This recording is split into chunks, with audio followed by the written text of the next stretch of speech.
بسم اللہ الرحمن الرحیم۔ السلام علیکم۔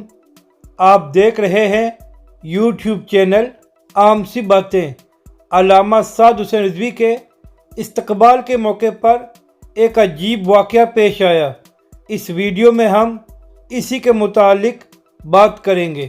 ناظرین کرام، تحریک لبیک کے سربراہ علامہ سعد حسین رضوی پاکستان کے جس حصے کا بھی دورہ کریں تو وہاں پر عوام کا سمندر امڈ آتا ہے اور علامہ سعد حسین رضوی کا تاریخی استقبال کیا جاتا ہے، اور کل بھی ایسا ہی ہوا۔ علامہ سعد حسین رضوی غازی ممتاز حسین قادری علیہ رحمہ کے عرس پر تشریف لے کر گئے تھے تو کھنہ پل پر تحریک لبیک کے کارکنوں نے علامہ سعد حسین رضوی کا ایک تاریخی استقبال کیا۔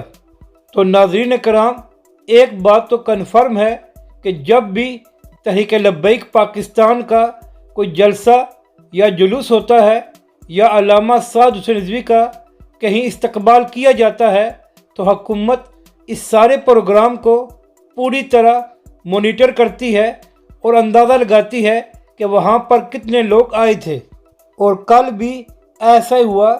جب تحریک لبیک کے کارکنوں کا جمع غفیر علامہ سعد حسین رضوی کا استقبال کر رہا تھا تو اسی وقت وہاں سے ایک ہیلی کاپٹر گزرا تو تحریک لبیک کے کارکنوں نے اسے دیکھ کر مزید نعرے بلند کیے اور اس کو بتایا کہ ہمارے جذبے ابھی پست نہیں ہوئے۔